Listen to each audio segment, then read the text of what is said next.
If we had better sex ed, I don't think we would sit around and wonder if, oh, is that what sex is supposed to look like? Like, we don't watch Fast and the Furious and think like, oh, that's how I'm supposed to drive all the time.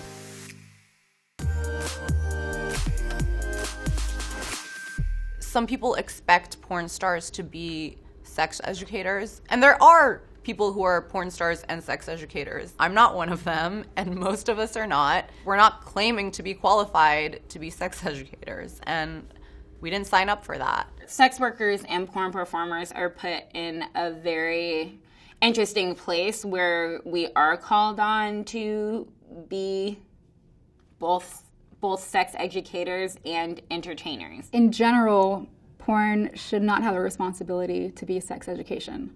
Sex education should have the responsibility to be sex education. It should be age-appropriate, comprehensive, risk-aware sex ed, and it's such a disservice that we don't teach it adequately. And then porn becomes a scapegoat because, oh, well, here's an example of people having sex, and there's no literacy, context behind the fact that a lot of it, a good majority of porn is about fantasy. So when you have no context to what you're seeing and you're just freeballing looking at porn, like, it's difficult to contextualize sex in that way. Porn does have the potential to make people feel like their desires are within the range of normal, as long as pornography is a thing that we're secretive about and a thing that we're ashamed of and a thing that we sometimes punish people for having done. It's not going to inherently help people feel less ashamed.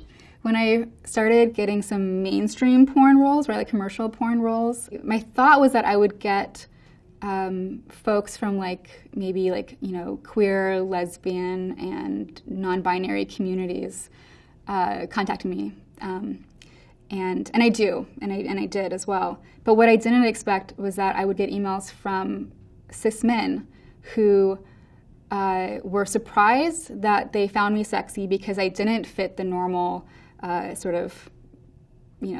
cultural signifiers of what a porn star looked like. Maybe it was my body hair, maybe it was I didn't have large breasts, or maybe it was how I engaged with my scene partner and the way and the mannerisms that I had. So their emails to me surprised me because I wasn't really expecting to get emails from men, really, and then B, because they were asking so if I'm attracted to you, does that make me gay?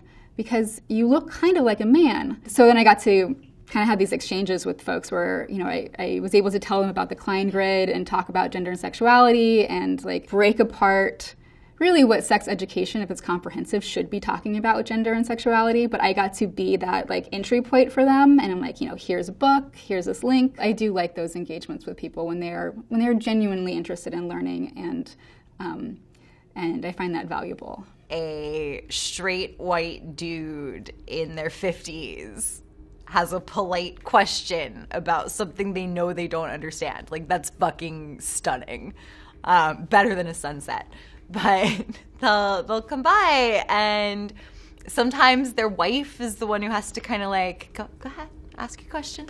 But sometimes they don't need a prompt.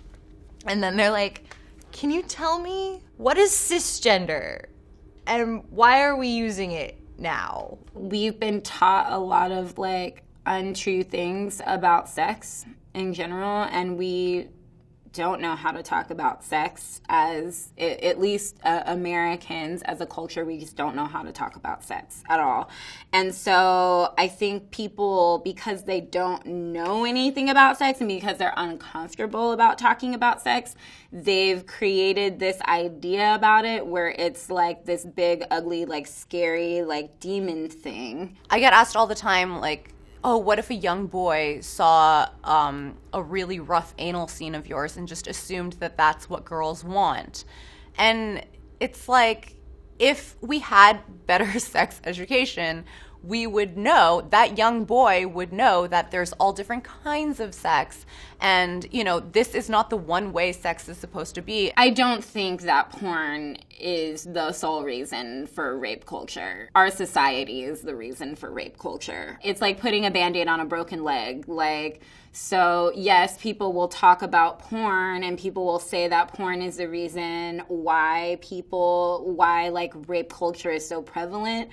But the reason is we condition men to not respect consent, and we condition women to be afraid, and when in situations where they do feel they're in danger, they will use compliance as a means of surviving or trying to mitigate harm. I think it's difficult not to look at porn with some sort of information, you know, hunger about, you know, what am I watching? How does that relate to me? What are my thoughts about it? Do I find that sexy? Do I look like that? But it's never going to fill the shoes that a proper sex education would. And I think that it's severely unfair to scapegoat it just because it's an example of explicit sex.